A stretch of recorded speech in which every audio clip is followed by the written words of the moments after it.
আসসালামু আলাইকুম। চলে আসলাম নতুন একটি ইজি একটা রেসিপি নিয়ে। আশা করছি সবার ভালো লাগবে। তো শুরু করছি। এখানে আজকে আমি ১ কেজির মতো কাঁচা আম নিয়েছি। তো কাঁচা আমটা শুধু পানি দিয়ে সিদ্ধ করে নিয়েছি। ভালোভাবে সিদ্ধ করে নেওয়ার পরে সিল্কাগুলো ফেলে আমগুলো চেটকে এগুলোর মানে রসগুলো বের করে নিয়েছি আরকি। যেহেতু কাঁচা আমের আঁটি কম হয়, বাইরের অংশটাই বেশি হয়। তো এটা আমি ছাঁকনির সাহায্যে এটাকে মানে ছেঁকে নিয়েছিলাম। তারপরে এখন একটা কড়াইতে জাল দেওয়ার জন্য বসিয়ে দিলাম। যেহেতু আমসত্ত্ব বানাবো, তো আমসত্ত্বর কাজ হচ্ছে মানে এখন নাড়াচাড়া করে এটাকে শুকানো।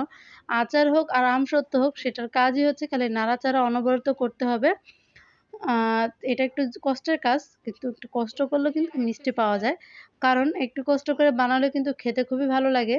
তো যাই হোক এখানে আমসত্ত্বর পিউরিটা কিন্তু বসিয়ে দিলাম। তারপর দিয়ে দিলাম কিছুটা মরিচ গুঁড়ো। এই তো ১ চামচের মতো হবে। কারণ মরিচ গুঁড়োটা দিলে একটু ঝালও হবে আর বিশেষ করে কালারটা দেখতে সুন্দর হবে। কারণ কালারটা কিন্তু মরিচের গুঁড়া না দিলে কালারটা অত সুন্দর আসবে না।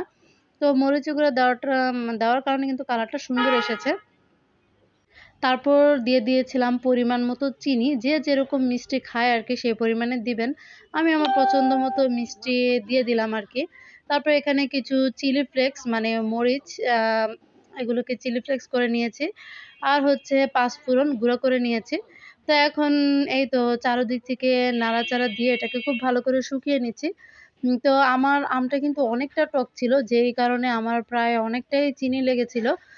তো আপনারা যেরকম মিষ্টি খান বুঝে শুনে সেরকম দিবেন। তো যখন মোটামুটি অনেকটা মানে শুকিয়ে আসবে তো সেই পর্যায়ে দিয়ে দিলাম পাঁচফোড়ন।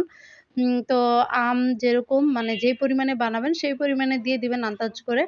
তো আমি এখানে পাঁচফোড়নটা দিয়ে খুব ভালো করে মিক্স করে নিচ্ছি। আর চারোদিক থেকে খুব সুন্দর করে এটাকে নিচ দিয়ে মানে নাড়া দিতে হবে অনবরত। না হলে কিন্তু আবার নিচে লেগে যাবে। আর পুড়ে গেলে কিন্তু জিনিসটা খেতে ভালো লাগবে না।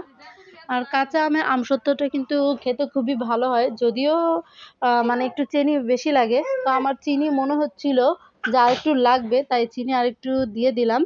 কারণ আমার এটা এমনিতেও অনেক বেশি টক ছিল, তাই একটু চিনি দিয়ে দিলাম। তো দিয়ে এখন খুব ভালো করে এটাকে ঘন করে নিচ্ছি নেড়ে, নেড়ে। তারপর এখন যেই শুকনো মরিচটা সেটা গুঁড়ো করে দিয়ে দিলাম। তো এখন খুব ভালো করে এটাকে মিক্স করে নিচ্ছি আবারও সবকিছুর সাথে। তো মোটামুটি দেখলেই বুঝতে পারবেন এটা যখন একটু ঘন হয়ে আসবে, কালারটাও চেঞ্জ হয়ে আসবে আর অনেকটাই শুকিয়ে ঘন আসবে, তখন বুঝতে পারবেন যে এটা আমসত্ত্ব বানানোর জন্য রেডি। তো এই তো দেখতেই পাচ্ছেন কালারটা খুবই সুন্দর এসেছিল। আর এটা কিন্তু একদম শুকিয়ে গেছে। মানে বুঝাই যাচ্ছে এটা আমসত্ত্বর জন্য প্রায় আমাদের রেডি।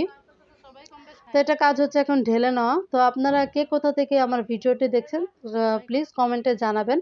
আর আমাদের রেসিপিগুলো কেমন লাগে, ভিডিওগুলো কেমন লাগলো অবশ্যই কিন্তু কমেন্টে জানাবেন। তো এইখানে আমসত্ত্বটা ঢালার জন্য একটা ট্রেতে সামান্য তেল মেখে নিয়েছি যাতে ইজিলি উঠে যায়। তারপর সুন্দর করে চারদিক দিয়ে রাউন্ড করে এটাকে ফিনিশিং দিয়ে গোল করে নিয়েছি। তারপর এখন কাজ হচ্ছে এটাকে ছাদে রোদে দেওয়া। তো এই তো আমি আরো কিছু আম এখানে রোদে দেওয়া হয়েছে কেটে। এগুলোকে হোলি বানানো হবে। তো সাথে আমসত্ত্বটাকেও রোদে দেওয়া হলো।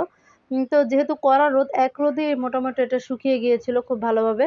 আপনারা চাইলে ২-৩ রোদ দিয়ে নিতে পারেন। আর আমসত্ত্বটা খেতে যেমন ভালো হয়েছিল, মাশাআল্লাহ দেখতেও অনেক সুন্দর হয়েছিল।